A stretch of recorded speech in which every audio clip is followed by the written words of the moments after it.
Our first speaker is Antoine PÉCOUD from the Sorbonne Nord.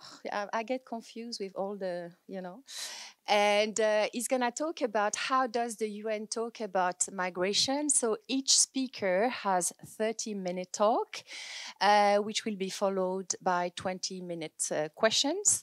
And those of you online who wants to participate, please either write your question in the chat, or you can actually also you ask your question directly, because you will be also given the floor. Thank you very much. Antoine?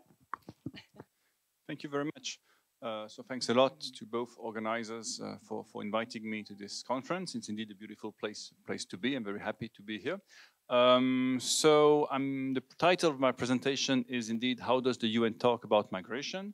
Perhaps given the widely sort of interdisciplinary nature of this event, I'm first try to contextualize a little bit why I'm studying what I'm presenting today. So perhaps to go back in the past, almost like 20 years ago, something like that, I started working for UNESCO, the UN Agency for Education, Science and Culture, which is based in Paris, not very far away from here. And there was a very small migration unit. And I was an anthropologist, sociologist, anthropologist by training, working on migration issues in Europe. And I got a small position at UNESCO. And then I spent 10 years there. And it was an interesting time to be there, because the UN, not only UNESCO, but the UN at large, was growingly interested in migration. But actually, no one really knew what the UN could do. I mean, there was a widespread idea that something needed to be done. Just like today, already at the time, migration was a very big issue with extremely salient political dilemmas, human rights issues, governance problems, and so on. But no one really knew what could be done, because, as you all know also, migration is very closely associated with state sovereignty. And most states will tell the UN, well, no, thanks for your efforts, but we want to keep in control of migration. We don't want to have any kind of multilateral cooperation over migration. That's a sovereign domestic issue, full stop. The only exception, as you probably know, is the refugee regime. You've got the High Commissioner for Refugees, who's responsible for refugees, and there's a Geneva Convention for refugees and so on. That's okay for states, but when it comes to migration, that is to say mobile people who are not refugees, like economic migrants, for example, or irregular migrants, then states tend to say, well, we're in control, this is our borders, we want to regain control of our borders. It's a rhetoric that is abundantly, perceptible in the news, and so it is nothing new here. So anyway, the UN was trying to do something, but did not know what to do. So what they started doing is talking. So it may seem a little bit, stupid, but on the other hand, there's a wide literature on how international organizations can act by talking. They can act by saying things and by providing expertise, knowledge, data, and shaping the way we think about certain issues. Typically, if you mention a poor country, you will say, well, this country is number 160 on the Human Development Index, which is run by the UNDP, the UN Development Program. And this, everybody will understand that this indeed means the poor country. The ranking is almost universal. And so you have a kind of framework, global framework to organize the world. Every country has its position in the index. And so all of us, we can refer to the same index. It makes for overarching sort of cognitive, linguistic, and sort of data-based framework. So the UN talks a lot, they do research, they may not act. So very often people say they simply, only blah, blah, they talk, and they don't do anything. That's a typical criticism, probably quite fair. But you have to admit also that talking sometimes is a way of doing things. So I was interested in this process, and I tried, since then I've been trying to understand title of my presentation, how does the UN talk about migration? And especially because, as I was mentioning, it's a sensitive issue, it's a very political issue, so you have to be very careful. And to put it very simply, in terms of very basic sociology of organization, if you work at the UN and you want to organize a meeting on migration, you have to fix an agenda, you have to invite states or representative states, delegates, ministers, whatever. And then you have to decide what you're going to discuss. And that's extremely sensitive, because if you say, let's discuss border controls, state will say, no, that's not your issue, I'm not going to attend your meeting. So you have to frame migration. That's really a process of framing, and that's very much a linguistic process also. You have to create a few labels, a few words that make it possible to discuss migration. So typically, if you go to any UN meeting, you will see that they always talk about migration and development. So that's typically a linguistic term. It's, of course, a sociological or economic connection also, but it's very much a label. And once you frame an issue as an issue of migration and development, then you can invite people, because development is a consensual issue. Everybody agrees that development should take place. So you can invite people and you will talk about migration in relation to development. If you say migration and security, well, that's much more complex, because people will say, well, no, security, terrorism, this is our issue. We're not going to talk about this with everybody. It's very sensitive. So you have to recreate a language. And that's why I'm interested in the topic of this conference, the migration and language connection. I'm a little bit unsure about the economy in the title of the conference, but nevertheless, as I will try to show, there's something about the language of the UN, which is more or less geared towards economic utility of migration, which will appear perhaps later in my presentation. Right. So in this study, I'm going to compare two organizations, which are the two most important ones in the field of the governance of human mobility, to call it like this. The first is the well-known UNHCR, the Office of the High Commissioner for Refugees, which is based in Geneva, and which you probably all know. And they have long had a mandate centered on the right to seek asylum, the protection of refugees, principles like non-refoulement, not sending back people to countries where their rights could be harmed, and they work on refugees worldwide. They have a strong mandate, normative mandate. That's the first one. And the second one is the International Organization for Migration, a more complex, more recent, less well-known organization, but quite powerful. You may have heard that a few weeks ago they elected a new director. It was a big diplomatic issue, because traditionally the IOM has been very close to the US, but they had a European director, which was Vitorino, the former Portuguese prime minister, who was kicked out by the US-backed candidate with a very strong support of the Biden administration. So there was a few articles in the press on the IOM, which is not very frequent, but it happens sometimes. So the IOM, as the name indicates, is a broader mandate about migrants, migration at large, but not very normative, in the sense that they are not supposed to protect anybody. They are supposed to help states govern migration, whatever that means. It's quite unclear what exactly they have to do. Do they have to help states sort of organize fluid migration corridors, or do they have to have states erect very strong border control? That's not quite clear. And so again, this points to the fact that you have to put in language what a good migration governance would be. And no one really agrees on what a good migration governance would look like. So the job of the IOM here is to actually propose a wording, a way of organizing reality, talking about migration, which brings states together and which justifies the existence of an international organization. And so traditionally, IOM and UNHCR have been seen, I'm not going to go all the way back to history, but they are rivals. They've been rivals forever. They were actually created to challenge each other. Because the US especially didn't like the UNHCR and the focus on rights, and they felt it was a communist organization and so on. And so they created a sort of counter organization, much more centered on the logistics, sort of moving people rather than protecting them. And that was all done in the framework of the Marshall Plan right after World War II, lots of displaced people in Europe, and UNHCR with a mandate on protecting those people wherever they were, and the US arguing, well, the Marshall Plan needs these people to somehow be, find a place for them.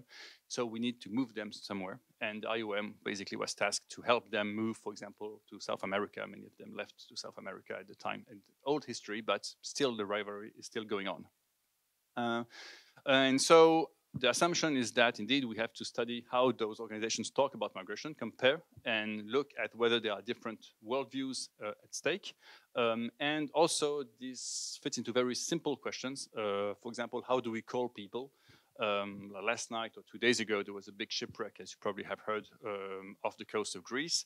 And one of the ongoing questions this has been raising, but not new, but like for the past at least 10 years, is how do we call those people? Do we have 100 refugees who died, or do we have 100 migrants who died? Seems like a secondary question with respect to the tragedy in terms of the human cost and so on. But nevertheless, it's absolutely crucial because the way you call people will, of course, imply a very different normative approach. If these are refugees, they should have been helped. They should have been protected. If they were migrants, they should have stayed in the country, to put it very simply. So the responsibility and the normative framework through which you apprehend reality is extremely different. And so I'm going to try to look at this. And the methodology is, I'm working on this paper with a former student at Sciences Po who is now at the London School, named Brendan Green, who is much smarter than me in terms of managing the data.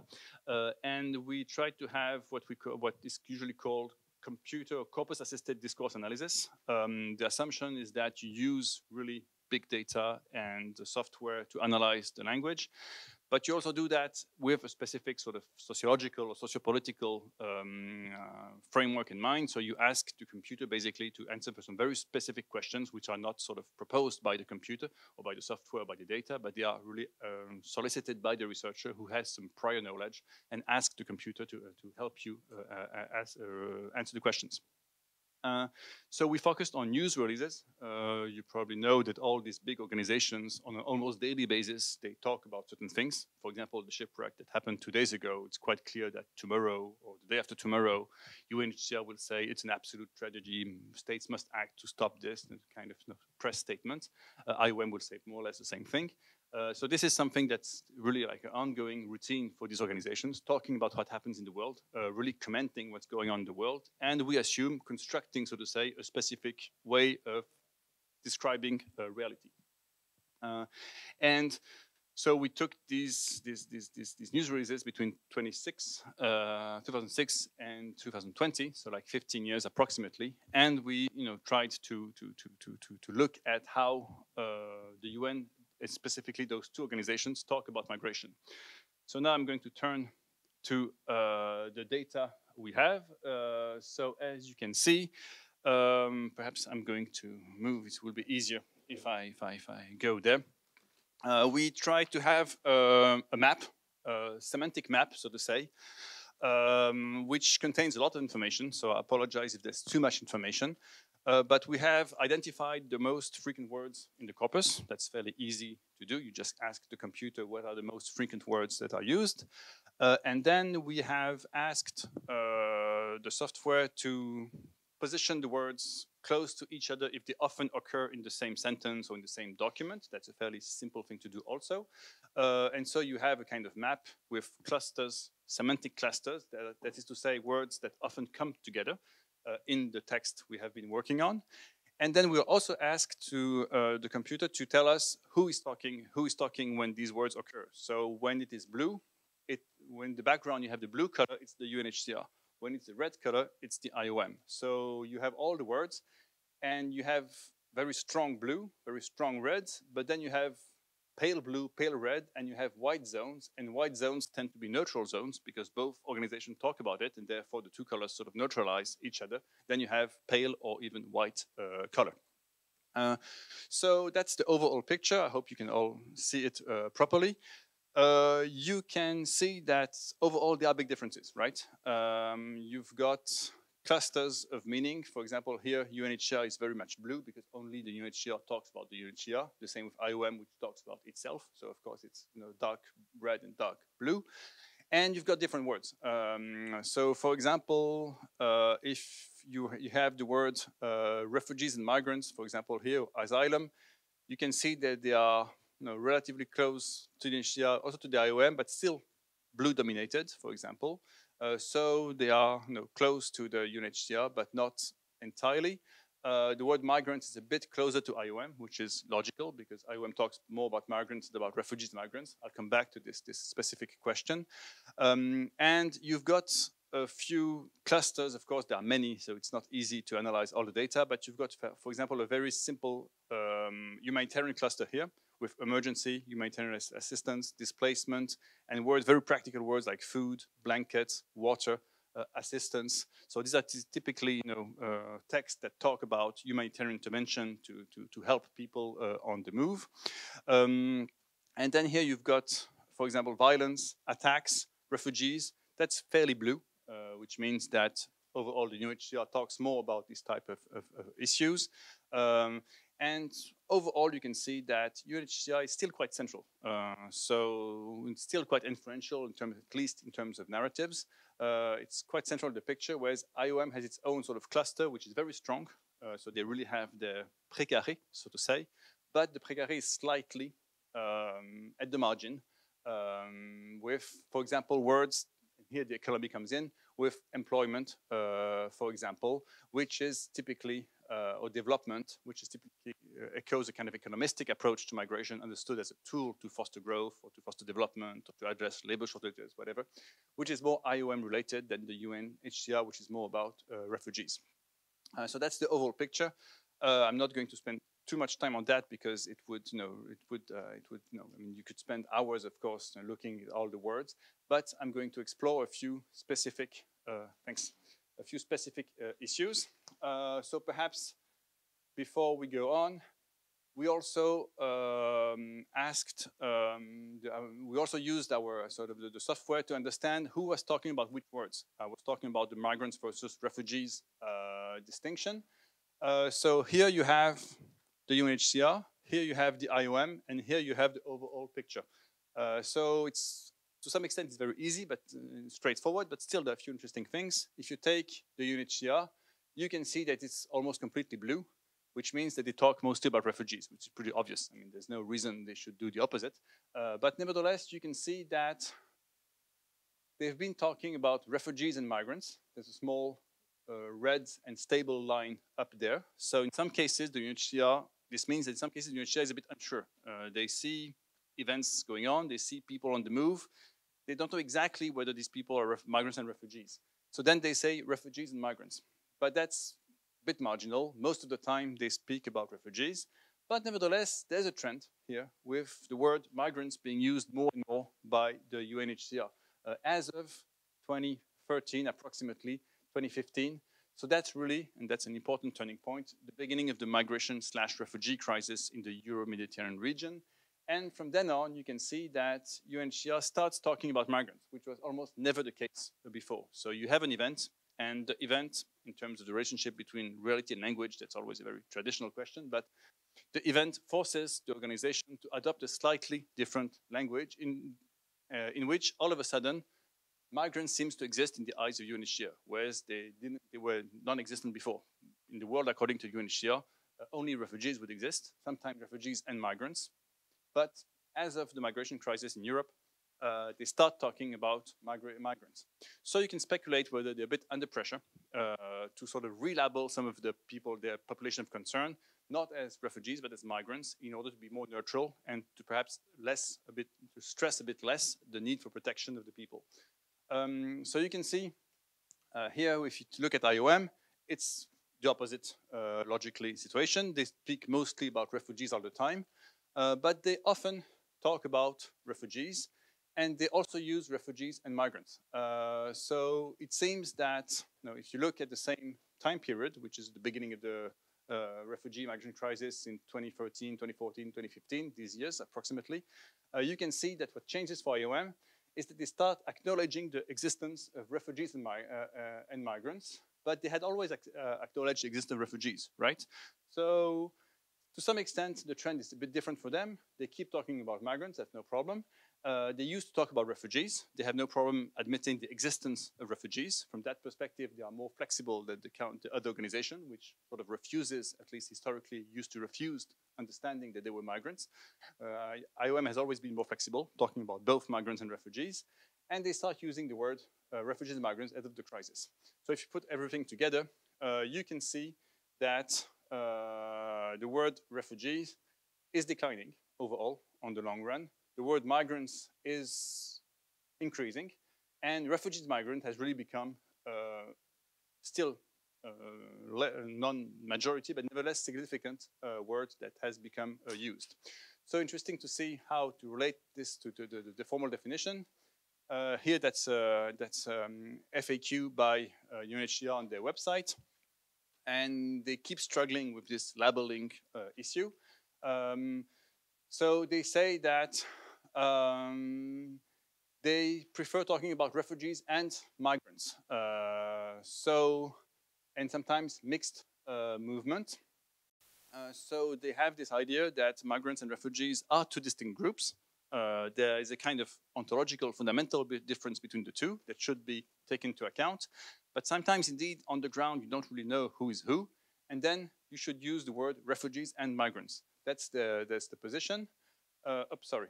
Where is that? I should have the... sorry. I have forgotten. I should have put this slide, I don't know, it disappeared somehow.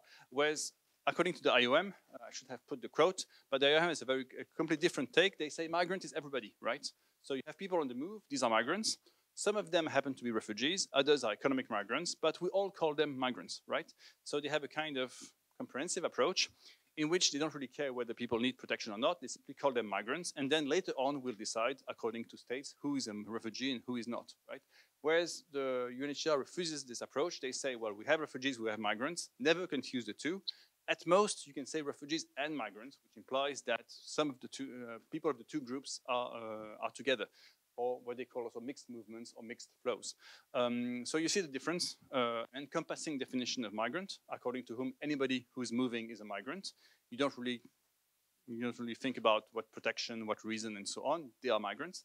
Whereas a more sort of rights-based or conservative approach in which there are two different categories, even though we have to acknowledge that sometimes these categories sort of mix.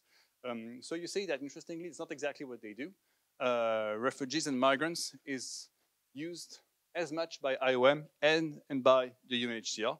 So as a matter of fact, they say they prefer this term, but they don't really use it. I mean, there's a kind of problem of consistency. It's a bit of a secondary issue, but nevertheless, it's interesting to see the language they prescribe and the language they actually use. And there's a difference between what they think should be said and what they actually say themselves. Anyway, so how much time do I still have? 5 minutes, oh my God, okay. So now I'm going to very quickly focus on one word. So I'm going back to the first slide I show here. And I want to focus on one word, which is boat. It's a timely word, of course, because we have all these boat migration, shipwrecks, and so on. And I want to look, because that's a kind of diachronic approach, which takes the whole corpus. And I want to look at changes, because it's also important to have a synchronic approach in which you can look at how the corpus changes over time. So overall, the word boat, as you can see, quite logically, is connected to sea, arrivals, survivors, death, and this type of issues. But then, if you look at it here, that's 2006, at the very beginning of our analysis, the first years of our corpus. You can see the word boat is blue dominated, so it's a UNHCR word, and it's associated with smugglers and with non-Western countries, Yemen, Ethiopia, Somalia. It's a big issue in the Horn of Africa, boat migration between the Horn of Africa and Yemen and this region. And you can see that overall, it's close to refugee camps, also to refugees, to new arrivals, and so on. So boat is a word used mostly by UNHCR. 6 years later, it's roughly the same situation. So here we are in 2012, so right before the beginning, the political beginning, at least, of the migration refugee crisis in Europe. We still have a word that is UNHCR dominated or UNHCR related, and it's still connected to the region like Kenya, Yemen, Myanmar. Also, you have the emergence of the Rohingya crisis with also boat migration of Rohingya people. So you have this, the cluster is still overall blue. If in 2015, so after the beginning of the crisis, you can see that it's almost white, which means that IOM is progressively talking about the word boat, right? So the word boat is becoming shared by the two organizations, both use it, and therefore it's no longer neither red nor blue, it's kind of in between pale white. And you can see that you have Mediterranean, Europe, smugglers, Libya, survivors, and so on. You still have, you have Syrians, you still have Somalia and the Horn of Africa region. But nevertheless, it has become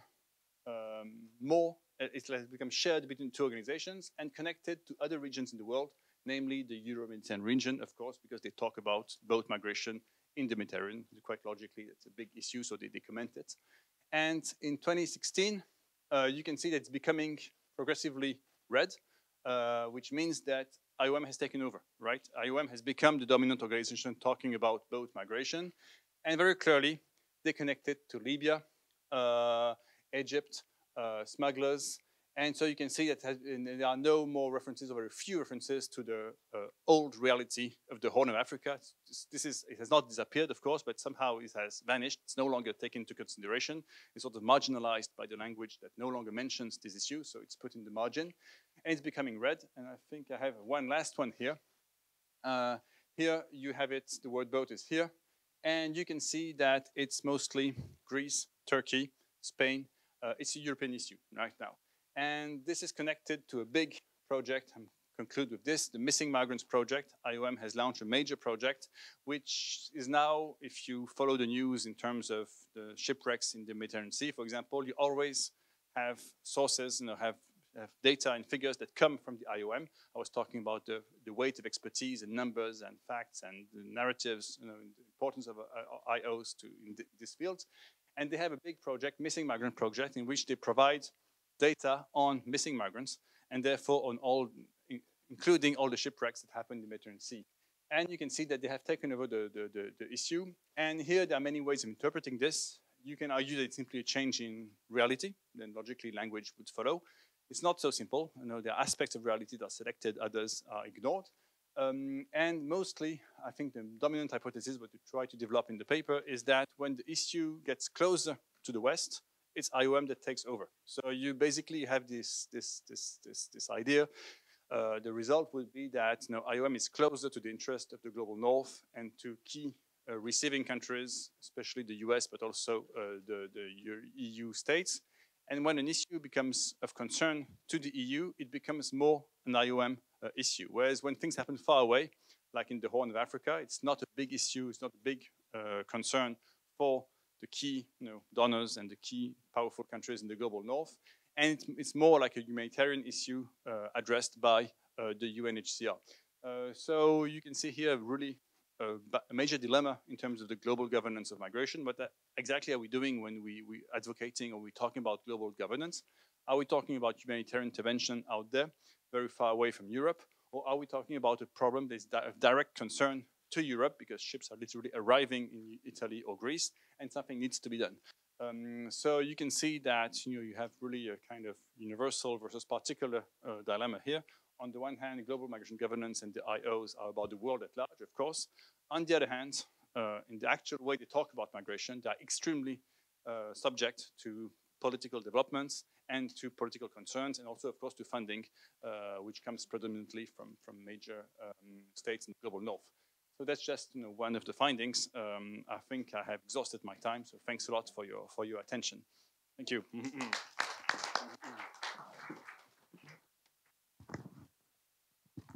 Thank you very much, Antoine. It's very interesting, of course, to me, the longitudinal, to see the changes.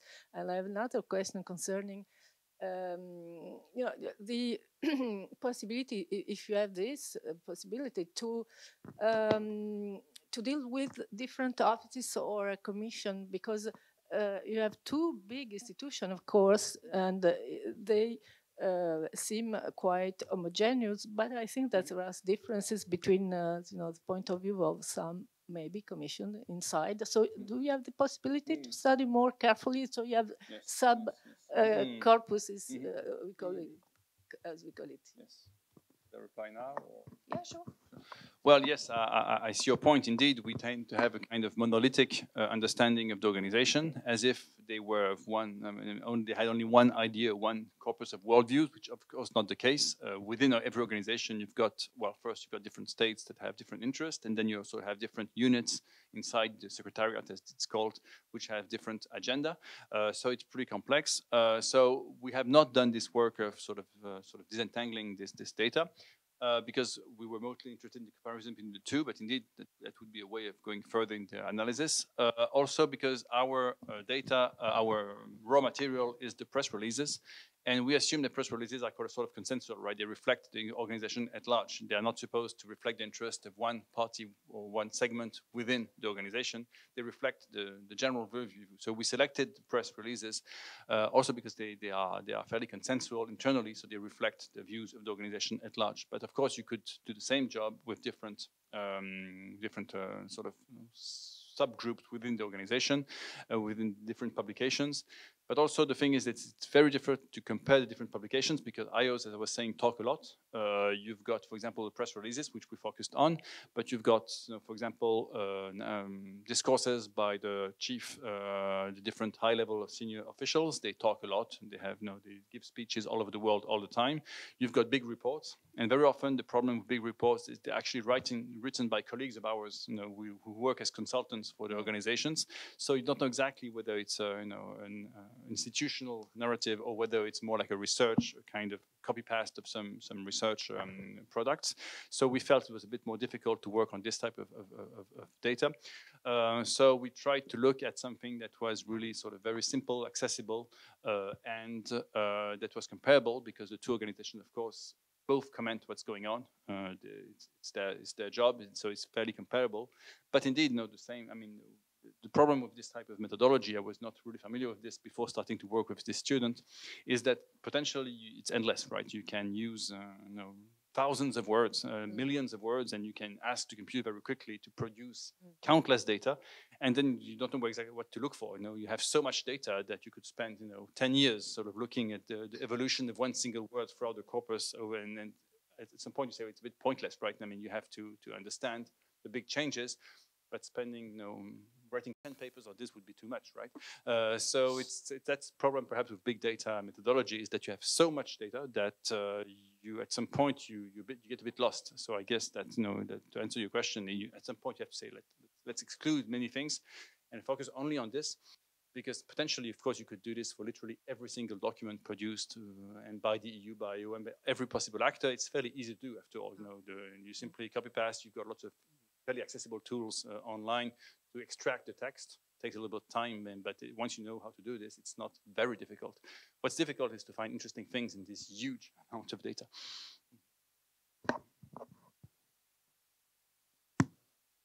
I'll ask a question or a comment. I don't quite know how to characterize it. AI, artificial intelligence, has been in the news quite a lot recently. And the focus has been on how AI is affecting our lives. And here you just made another aspect of AI quite relevant, how it is affecting the way that institutions such as the UN are operating. And I didn't really know about what the UN does in checking vocabulary, terminological clusters in order to generate a discourse that would be interesting to governments and get the governments really interested in migrations as a neutral phenomenon, but migration also in terms of migrants that are not refugees and whether refugees are migrants or are not migrants. And so my question was, how is the data collected? I know that that AI can survey a lot of literature, but it might be some literature that is made available to AI. Can you talk a little bit about this? Well, I mean, I'm unsure about whether AI is really relevant. I mean, whether we really used artificial intelligence to work on this. I mean, basically, we extract the press releases from the website very simply. So, of course, you need a tool, computer tool to do that, because it's very complex, and then you have to get rid of all the commas and all lots of words that are redundant and so on, and you have to take away very simple words like and or all, because otherwise they come too high in the number of words occurrences. But that's so basically we just collect the data to produce one huge single corpus of all the documents. So I'm not sure it's really I mean, to me it's more like collecting data, like a huge copy paste from the web, to put it very simply, except that you do it at the scale that would be impossible without the software. And then once you have this huge corpus, you basically search for words, right? What are the most frequent words? Are they close to which other word? And who talks about this? And so on. And I think what's interesting is that when IOs talk about what's going on, they are not super, I mean, perhaps even the key key thing we try to do is to show that there's some consistency, right? Even though, of course, sometimes, and that's also why we wanted to work on press releases, because if you work on political statements, these are extremely carefully drafted, right? When you work in these big organizations, they will spend hours on a comma, literally. So every word is really thought about, and then the language is extremely constrained. So because that's really a political statement, and these are documents that are intensively worked and reworked and drafted and redrafted. It's a bit, it's a long process. So it's a bit, perhaps the document itself is less interesting, whereas press releases are something that are done on a routine basis. It's not something that they are checked by the press officer or the communication people in every organization, but it's not something that is so crucial. So to some extent, it's a kind of spontaneous activity, not entirely spontaneous, but more spontaneous than the statement of an intergovernmental conference, for example. And so you can actually aspire at understanding how IOs speak, how they think, how institutions think. That's not quite exactly what we're doing, but slightly close to the well-known book. So yes, and you can show that even though they've been talking about all kinds of things happening throughout the world over 15 years, so lots of events, lots of we have like 15,000 press releases. So it's a huge amount of text produced on things that happen in South America, Southeast Asia, Europe, and all possible things. Despite this huge diversity, you do have some words that come back all the time, and you have a way of organizing language that is specific to one organization or to the other. You also have changes, but nevertheless, you can show that there are differences in the almost spontaneous way IOs talk. Mm-hmm. In the beginning, it seemed that there was no distinction between migrant and refugees, but later on, I understood that all refugees are migrants, but all migrants are not refugees, yes, isn't it? That was unclear. I think when you go back to, that was perhaps a slide, you can see that on the blue color is refugees, and the UNHCR, top left, for them only refugees exist, right? So they will live in a world in which only refugees exist. They do as if there were no migrants, right? So that's a very powerful effect of language, right? You talk about the world, and you simply made migrants disappear, right? And after a while, they are forced to admit that they are migrants, but it's still marginal, and they try to connect it to refugees and so on. Whereas IOM is much more flexible. They see a world in which you have refugees, you also have migrants, the two exist, and we talk about everything. We are much more open. So this is, of course, in terms of political science, you can connect this to the mandate, right? The UNHCR has a mandate on refugees, and they don't want to go far away from their mandate because they think this would weaken their position. So they were told by states, work on refugees, protect refugees, and they do refugees all the time, right? Whereas IOM has a more broader and vague mandate. They talk about people on the move, and they are pretty flexible, and they adapt to new situations, and they're happy to talk about refugees, happy to talk about migrants. Of course, they talk more about migrants, but nevertheless, they have more complex worldviews. So, and this reflects what they think. Basically, IOM thinks that people on the move are people on the move. It doesn't really matter whether you call them migrants or refugees. They should be of concern for the IOM, no matter the legal framework or the protection need and the human rights issues and so on. Whereas UNHCR is very strict. They say we only work with refugees because our duty is to work with refugees. And if we talk about migrants, the risk is that states will tell us, what are you doing? You're not supposed to work with migrants. You're supposed to work with refugees. And then they will say, oh my God, I'm sorry, we're going to lose funding and so on. So they're a bit, they're a bit afraid of stepping out their précaré. Whereas IOM is probably more aggressive, and they know that both exist, and they are, they have been called a challenging institution. So they come and challenge, so to say, the UNHCR. So perhaps that was the issue, but indeed, this semantic issue, it's a battle between the two organizations, but it's also a battle between the media, for example. There were lots of discussion between the BBC and Al Jazeera on how to talk about people, whether migrants or refugees. So it's not specific to the international organizations, even though the weight of the organization means that the way they are going to talk will be influential, right? Because lots of NGOs, for example, will take over the language from the IOs, and they will reuse it all over the world at the local level. So that's very influential. The decision taken in Geneva can have an impact on how, I don't know, people in a refugee camp in Thailand will start talking about people on the move, right? We got in fact the same kind of problem when we were doing the the project Liminal, which you know, and which I will talk about later this evening, the difference between asylum seekers and refugees, because all asylum seekers are not refugees. If they will be granted refugee status, then they become refugee. So we have to call them asylum seekers. So I was wondering if IOM and UNHCR, yes. they also distinguish between these two terms or not? Not, I mean, that's a good point, interesting question. I think that's what you're referring to is a fairly European issue, because what happens in Europe practically is that if you arrive and you want to be protected as a refugee, you ask for protection, and for a long time you're an asylum seeker because the state is looking at your case and checking whether you correspond to the definition of the refugee, and this can take months or even years because then you can appeal, and it's a long process. So during a long-term period of time, you're an asylum seeker, and then you become either rejected asylum seeker, then you're supposed to return, or you become a refugee. Whereas UNHCR, I mean, they don't really work like this. I mean, if there's a conflict like in Syria, they would assume that all people living in Syria are refugees, full stop. So they will go to Turkey, set up camps, and take into cater to the needs of the children, the women, the education, the health, and so on. And that's called a refugee camp, full stop. And you have refugee camps, all over the world, around conflicts in the region in which the countries in which there's a conflict.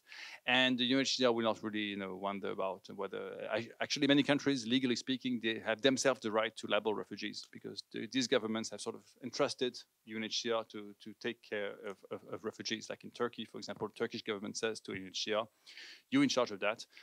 If you call them refugee, they are refugees for us, it's fine. But you're taking them into account and you pay for it. So that's basically the deal. Thank you. There is a question from Honorine Ntoyou. She asked, what are the implications of these volatile linguistic constructions for civic and educational institutions? Yes, that's a very good question because both organizations, they always, I mean, they do have some teaching material. For example, they publish kits for teachers, and they publish also booklets that are used by lots of people who, for example, I was mentioning, training of volunteers by big NGOs. I don't know, for example, there's a big NGO in France working on refugees. They will use brochure material from the UNHCR to do the training for their own volunteers, for example. At schools also use this type of material. So indeed, you do have, it does have a big impact. And that's why, of course, it's difficult to measure, but that's why, the language used by one organization can have ramifications out there which are quite profound. And people tend to say, well, IOs are just talking, but yes, but look at what happens with all this talk. Some perhaps many years later, very far away from Geneva, people will switch the way they talk about things. So that's pretty important.